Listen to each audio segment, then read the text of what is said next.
Salut les amis, bienvenue ici sous le soleil de Fréjus pour le célèbre Rock d'Azur, le rendez-vous annuel du VTT. On va passer une grosse demi-heure ensemble avec de super invités et tout de suite vous pouvez poser vos questions sur la page Facebook du Rock d'Azur, sur la page aussi de Canyon France. Donc n'hésitez pas à nous poser toutes vos questions, elles seront relayées par Gustave. Alors on va commencer, je vous présente rapidement mes invités. Honneur à Isabeau Coudurier, la championne du monde d'enduro VTT, je ne dis pas de bêtises.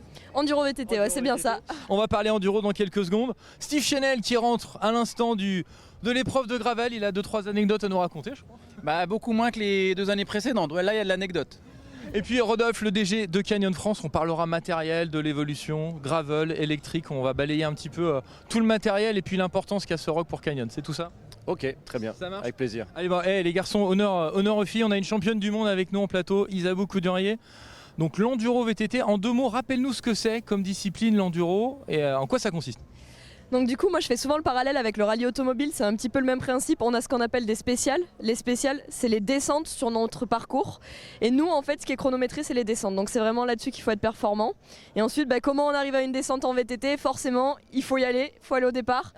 Et nous on y va soit à la pédale ou alors si on est en station on peut prendre des remontées mécaniques. Mais du coup voilà on est souvent sur un mix. Il y a quand même toujours une bonne partie de montée pour rallier ces descentes. Et c'est sur ces descentes là où il faut vraiment performer, on va chercher les chronos. Et sur une course, on va cumuler le temps de ces différentes spéciales pour faire un chrono global. Et forcément, c'est le plus rapide qui gagne à l'issue du week-end. Alors raconte-nous un petit peu ta saison. Maintenant, il y a un vrai circuit mondial, c'est les Enduro World Series, des étapes de Coupe du Monde. Et alors là, cette année, il y en avait 8 et tu en as gagné 8. Extraordinaire. Raconte-nous comment ça s'est passé cette année 2019. Donc du coup les Enduro World Series c'est un circuit vraiment international. On a commencé l'année en Nouvelle-Zélande, puis en Tasmanie, Madère, vraiment on voyage énormément. Donc du coup pour moi cette année je suis partie avec un statut un peu de favorite parce que ma grande rivale Cécile Ravanel s'était blessée cet hiver. Donc ça n'a pas été évident à gérer. J'ai eu carrément la pression, c'était pas simple, donc il a fallu faire avec. Et puis finalement, je me suis dit que tout ce qui comptait pour moi, c'était de continuer à performer. Je m'étais vachement entraînée cet hiver pour ça. Donc du coup, on y est allé, voilà, avec la même motivation, la même détermination. Et puis j'ai pris étape par étape. Ça s'est bien passé, ça a continué à bien se passer. En fin d'année, ça a été difficile avec toute cette pression accumulée, la fatigue un petit peu, donc il a fallu gérer. Mais au final, tant que je prends du plaisir, ça marche bien pour moi. Et du coup, on peut en déduire que j'ai eu une année plutôt plaisante et amusante. Tu as roulé l'enduro? Non, hier, t'as pas fait l'enduro du rock? Non, moi au Rock d'Azur ce que je préfère c'est prendre le temps de les soirées. Les gens. Non, aussi accessoirement, mais vraiment c'est de pouvoir être là, de rencontrer les gens. J'ai pas souvent l'occasion voilà, de pouvoir côtoyer... d'être au contact du public, des fans. Exactement, de côtoyer les passionnés. Et puis souvent on vient me voir, on me dit je te suis sur Instagram, tout ça. Et puis finalement c'est super là d'avoir l'occasion de les rencontrer vraiment. Donc je vais de stand en stand et je passe un petit peu de temps avec chacun. Je poserai la question à Steve et Rodolphe tout à l'heure. Si je te demande de décrire le rock, ça fait longtemps que tu viens ici au rock, c'est quoi le rock pour toi? C'est le 34e cette année déjà. Moi le rock, mon tout premier rock, j'avais 6 ans et j'étais venue pour faire la compétition et en fait depuis je suis venue chaque année. Donc ça commence à faire un petit bout de temps, donc pour moi c'est juste un grand rendez-vous où à chaque fois on l'attend. C'est quand même, ça réunit tous les passionnés. Moi je suis passionnée aussi, donc forcément ça me fait plaisir d'être là et puis je pense que c'est la grande famille du vélo quoi, en quelque sorte. On n'a pas aussi l'occasion de se croiser parce que on est sur des disciplines un petit peu différentes, donc ça rassemble tous les athlètes, un petit peu tous les univers et voilà, c'est pour moi vraiment un beau rassemblement. Est-ce que tu fais du gravel des fois pour t'entraîner? Alors je viens de découvrir le gravel tout à l'heure sur le Rockstar Game, donc c'était assez drôle pour moi et voilà, c'était juste ma première expérience en gravel tout à l'heure avec Steve justement. Alors on va parler du matériel. Steve, alors champion de France de cyclocross, ça c'est ton sport. Et puis là sur le rock on a vu débarquer depuis 2-3 ans ce gravel. Explique-nous un petit peu comme Isabeau tout à l'heure, le gravel en quoi ça consiste? C'est un mixte un peu de plusieurs disciplines. Ouais, c'est une discipline très très jeune effectivement, ça vient principalement des États-Unis parce que comme tout le monde sait là-bas il y a beaucoup de chemins parce que le pays est tellement vaste qu'il n'y a pas les routes goudronnées à chaque fois. Et l'idée c'est qu'on peut faire un mix de la route et du chemin. Alors forcément il y en a ils vont dire mais c'est quoi, c'est du VTT, c'est de la route, donc la discipline se cherche encore. C'est vrai que ça fait que 3 saisons que le rock organise une gravel race, mais c'est en train de prendre. Il y a beaucoup de marques qui s'engouffrent justement dans le marché parce que c'est une discipline je pense qui va redynamiser un petit peu le vieillissement de la population des cyclards, des routards qui veulent justement changer un petit peu le fait d'aller toujours sur les mêmes routes. Et puis le VTT c'est pareil, des fois c'est toujours les mêmes parcours, donc là il y a un nouveau truc, il y a des nouvelles sensations qui arrivent et donc le rock a pris le tournant, j'ai envie de dire, en créant une compétition très honnêtement, il y a beaucoup de puristes qui sont là, qui veulent faire la balade gravel. Donc bon, moi je l'ai gagné 2 années de suite parce que les marques avaient envoyé leur top pilote. Malheureusement, bon, cette année il n'y a pas de victoire, mais c'est intéressant justement de découvrir une nouvelle discipline qui est jeune et je pense qu'il va monter petit à petit dans la hiérarchie de la pratique tout simplement. Ouais. J'ai l'impression qu'il y a un petit côté mode sur le gravel, il y a un look particulier, les vélos ont un style un peu différent, il y a un petit côté urbain dans la montagne, non? C'est l'impression que j'ai. Moi j'ai été pro 9 ans sur la route, donc je vais pas dire que je vais rouler en short et en baggy avec la grosse lunette de ski, mais non, effectivement il y a ce côté, moi j'appelle ça l'esprit gravel. Alors c'est compliqué, il n'y a pas de définition dans le Larousse de l'esprit gravel, mais en tout cas ce qui est sûr c'est qu'effectivement l'idée c'est d'être à l'aise, de pouvoir s'arrêter lorsqu'on est en balade, aller boire un café, peut-être poser le vélo, l'accrocher à un arbre, aller faire une petite balade, aller voir une cascade. Je pense que ça va au-delà juste de la performance sportive, c'est vraiment un esprit de découverte. Et du coup, forcément, il faut des chaussures qui soient stylées, confortables. Idem pour les vêtements. Ça, c'est clair qu'un cuissard très moulant et un t-shirt fité, c'est pas forcément super confortable. Donc, c'est vrai qu'il y a tout un environnement autour. C'est plutôt cool. Puis, même moi qui viens de la route, justement, ça casse un petit peu tous ces codes et c'est cool. Ça dynamise un petit peu l'esprit route. Même question qu'à Isabeau, le rock pour toi, comment tu le... Alors, tu viens de la route, on le sait, mais ça fait un petit paquet d'années que tu viens ici sur le rock. Comment tu décrirais l'esprit du rock? C'est un rassemblement, c'est festif, c'est la fin de saison. Comment toi tu le vis ce Rock d'Azur? Alors malheureusement, je ne l'ai pas autant fait parce que en étant pro sur la route, la saison se finissait de plus en plus tard et avec le cyclocross, c'est compliqué. D'ailleurs, demain, je suis à la Coupe de France du côté de Rennes. Mais ça fait quelques années que je viens parce qu'on sent que c'est un vrai rendez-vous incontournable pour les marques qui ont besoin de montrer leur nouveauté pour la nouvelle saison. Et puis, je pense qu'effectivement, c'est aussi un rendez-vous important pour tous les athlètes de venir ici, d'échanger un petit peu parce que c'est vrai que contact direct avec les athlètes. Effectivement, moi, les VTTistes, les triathlètes, peu importe, je les vois pas, je les suis sur Instagram mais je les vois jamais en vrai en fait, et du coup il y a un vrai moyen de se rencontrer, d'échanger sur les disciplines, et pour moi le rock c'est surtout ça, et puis c'est aussi l'esprit qui règne parce que tout le monde parle du rock, tout le monde parle des soirées rock, et effectivement comme c'est la fin de saison pour tout le monde, ça reste au rock, et effectivement ce qui se passe c'est que voilà, c'est plutôt détendu et c'est l'occasion durant toute l'année où les athlètes sont sous pression, les marques sont sous pression, tout le monde est un peu tendu parce qu'on est à la recherche de résultats. Le rock, c'est aussi le moment de souffler. Parfait, tu me fais la transition avec le matériel. Ici, il faut dire qu'il y a le salon des exposants, c'est le plus grand salon d'exposants au monde. On peut tester les vélos, on voit toutes les nouveautés de l'année d'après, les nouveaux vélos d'enduro, les nouveaux vélos électriques. Rodolphe, on va parler juste un mot sur Canyon déjà, partenaire officiel de ce Rock d'Azur. Qu'est-ce que ça représente pour vous, Canyon, ce rock?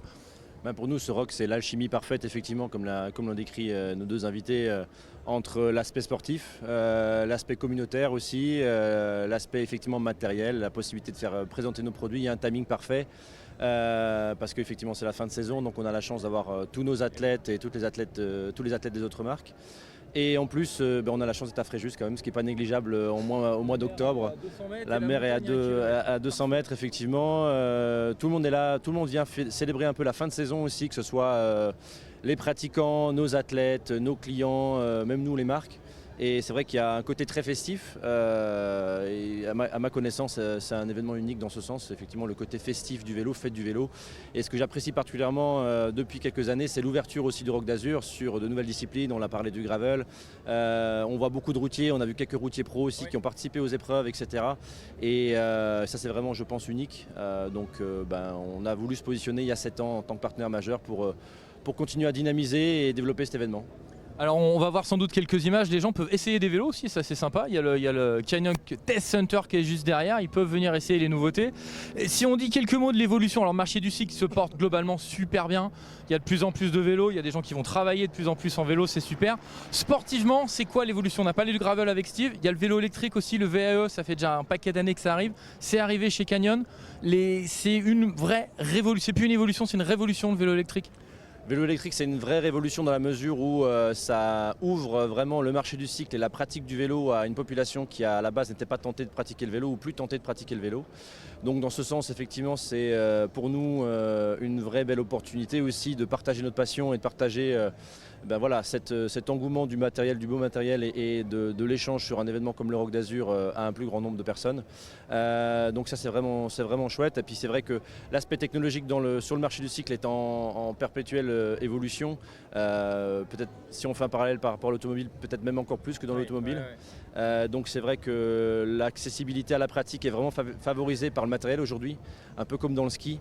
Et on peut se permettre d'envoyer aujourd'hui sur des sentiers relativement techniques des personnes qui n'ont pas un background technique ou un background de cycliste. Et ce qui est formidable parce qu'ils reviennent avec une banane et avec un sourire d'enfer.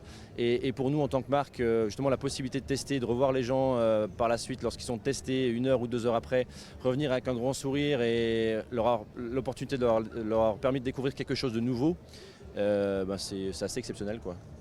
Steve, toi le vélo électrique, tu en fais déjà un petit peu Ce qui est top, c'est qu'ambassadeur de Canyon, c'est génial. J'ai pu effectivement tester que ce soit le Road Lighton ou le Spectralon, j'ai pu rouler avec et c'est assez incroyable. Après, pour compléter ce que dit Rodolphe, c'est vrai qu'en plus de la pratique sportive, ça ouvre une pratique santé. Pratique santé, effectivement, il y a beaucoup de gens qui ne veulent pas faire de vélo parce que le vélo, c'est quand même un sport difficile, c'est compliqué, ne serait-ce d'aller à la boulangerie, faire 1 km, si c'est en faux plat montant, les personnes qui font plus de 100 kg, c'est difficile. Avec une assistance électrique, au moins il se bouge et je crois que justement ce marché en plein essor justement par cet apport de sport santé, et il y a des gens qui ne connaissaient pas du tout la pratique du cyclisme et qui la découvrent grâce au vélo électrique, donc ça c'est un vrai plus. Et puis pour compléter encore une fois ce que dit Rodolphe, je crois que le rock c'était aussi très sectaire, c'est que le VTT, et aujourd'hui il y a une vraie ouverture, des routiers qui sont venus, des routiers, des triathlètes, donc du coup voilà, c'est le monde du cyclisme en général qui se retrouve ici et qui peut justement essayer enlever les filtres qu'on a. Effectivement, la première fois qu'on m'a parlé de vélo électrique, comme quand j'étais pro, on m'a parlé de frein à disque il y a 8 ans, j'ai dit mais vous êtes tarés, on n'est pas des VTTistes, et au final aujourd'hui cette recherche technologique fait que on vient au rock pour voir justement tout ça, ces nouvelles roues, ces nouveaux freins, ces nouveaux vélos à assistance électrique, etc., etc. Et même les VTT. Une petite dernière question, Isabeau, justement pour finir sur l'électrique, vous l'enduro c'est en montagne, alors tu parlais des remontées mécaniques, donc il y en a de temps en temps mais il n'y en a pas partout, vous c'est des descentes très raides, ça existe aussi en enduro, il y a des vélos d'enduro électrique et ça peut ouvrir des belles descentes à des gens qui ne pourraient pas forcément mettre 4 heures ou porter un vélo sur le dos. Exactement, maintenant on a carrément des courses d'enduro VTTAE et ça se développe énormément. On va avoir également les Enduro World Series qui s'y mettent, qui vont ouvrir les compétitions au vélo électrique. C'est la première fois qu'ils vont faire ça l'année prochaine. Et puis nous en enduro on a un vrai plus avec le VTT électrique, c'est-à-dire que dans notre préparation ça nous permet de nous entraîner. Avant pour pratiquer uniquement les descentes il fallait que quelqu'un nous emmène en voiture au départ et vienne nous chercher en bas, donc vraiment quelque chose de compliqué.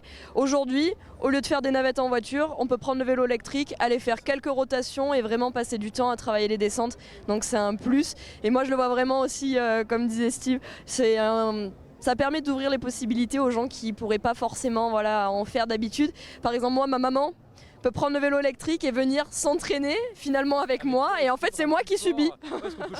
On peut changer de mode, c'est-à-dire qu'on peut avoir un mode un peu sportif, mettre le mode turbo si on est un peu moins physique, et ça peut mixer les niveaux, enfin à la montée du moins. Exactement, et du coup ça lui permet de me suivre et moi de pouvoir m'entraîner, elle peut venir, donc forcément c'est génial, c'est fabuleux, ça permet un petit peu de compenser les écarts de niveau, et je le vois beaucoup dans ce sens-là, voilà. Et puis on encourage les gens aussi, il y a un côté transport, c'est que pour aller travailler, si ça peut éviter de prendre la voiture, une petite demi-heure de vélo le matin, une demi-heure de vélo le soir, il y a quand même de plus en plus de pistes cyclables en France, ça peut être pas mal. Écoutez, merci à tous les trois, on va dire aux gens donc que jusqu'à demain 17-18h on peut venir tester les vélos sur le stand Canyon, il y a des jolies petites bosses, il y a des parcours un peu plus faciles, on peut aller vous rencontrer sur tous les villages partenaires, aller prendre des conseils pilotage, puis les soirées, on n'aura pas les images, mais on peut aller prendre une petite bière ce soir sur le stand Canyon. Tu nous accueilleras avec plaisir et tout le monde est le bienvenu. Merci à tous, je vous propose qu'on va se quitter, on va regarder les meilleures images. On a fait des petites images sympas ces 2 derniers jours, que ce soit Steve, il parlait du tri-rock. On a vu Renaud Lavillenie se mettre au VTT. Hein, et je vais lancer un défi, c'est que l'année prochaine, il faisait tout le tri-rock. Il faisait la natation, le vélo et la course à pied. Allez, on se regarde les 2 minutes de bonheur du Rock 2019. C'était la journée de jeudi, de vendredi. Et on se retrouve dans quelques secondes avec, alors là, ça pédale sévère. Là. Jordan Sarrou, Stéphane Tempier. Là, je peux vous dire qu'ils préparent les JO. Ça va envoyer. Allez, le clip, c'est parti. Rock d'Azur, pour nous, ça représente l'événement incontournable de l'année. On va faire le tour du salon et passer un super moment avec les VTTistes et puis les gens qui aiment le vélo.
Allez, on est de retour ici en direct à Fréjus. Vous pouvez toujours poser vos questions sur la page du Rock d'Azur, la page Facebook et puis sur la page de Canyon France également. 2 invités exceptionnels, ces 2 derniers doubles vainqueurs du Rock d'Azur, j'ai réussi à le dire.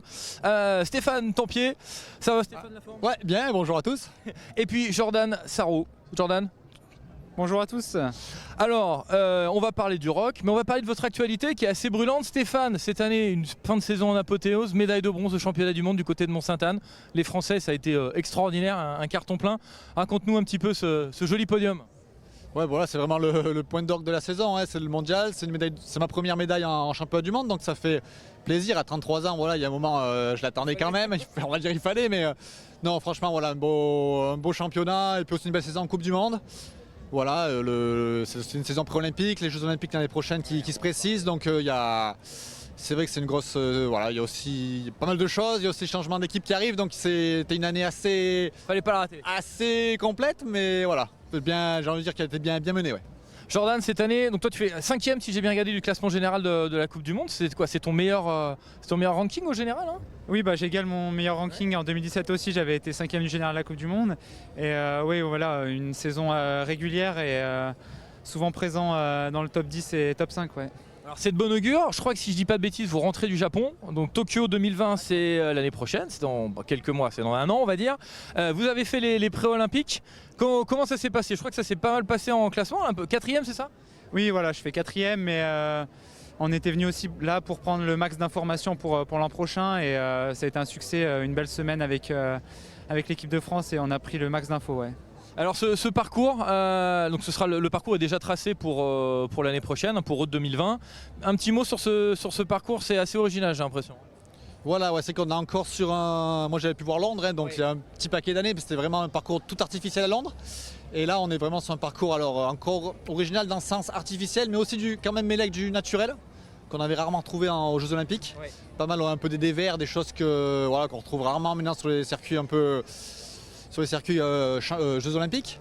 Mais non, vraiment beau, des beaux talus à monter, il y aurait vraiment du dénivelé, on va dire de la pente aussi, du pourcentage.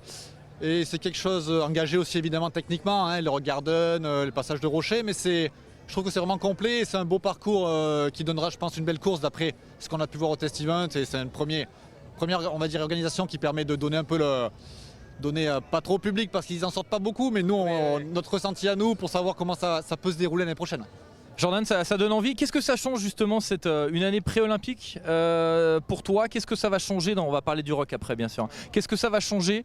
C'est vraiment le point d'orgue de la saison, voire d'une carrière. Comment ça va s'organiser les mois à venir? Oui, bah là, du coup, c'est la fin de saison, donc relâcher un petit peu la pression et puis se remettre dès cet hiver à bloc pour préparer les Jeux en juillet prochain. Mais ouais, c'est sûr que pour un VTTiste, les Jeux Olympiques, c'est la course à avoir dans son palmarès. C'est sûr que c'est le Graal, quoi. Succéder à Julien Absalon, ce serait pas mal. Ouais, c'est clair. C'est sûr qu'on vient au jeu, c'est pour gagner et on va tout faire pour y aller, quoi. Ouais. Bon, on va parler un petit peu du rock, les garçons. Alors, c'est pas les Jeux Olympiques, mais c'est quand même. Donc, c'est la 34e édition déjà. En 84, ils étaient 7 sur la ligne de départ. Là, 20 000 inscrits sur toutes les courses cette année. C'est quoi le rock pour toi, Jordan? Toi, ça fait très longtemps que tu le cours, je crois. Hein. Ça fait un bon paquet d'années. Hein. Et oui, ça fait quasi, on va dire, je crois 13 ans que je viens. Et voilà, le rock, c'est la fête du vélo pour les Français et un peu plus européens, on va dire. Et voilà, c'est la cerise sur le gâteau pour la course dimanche, mais c'est un bel événement où on rencontre tous les partenaires, les fans, tout ça, donc c'est un bel événement pour clôturer la saison.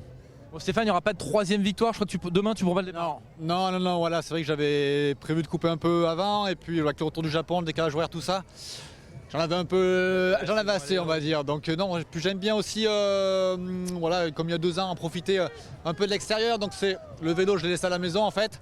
Il y a un peu les partenaires, les sponsors, je viens aussi un peu avec les amis finalement. Alors eux ils font les courses, et moi je les regarde en fait. Je me mets de l'autre côté et je rigole, je m'amuse bien parce que je vois un peu, eux ils font un peu leur compétition.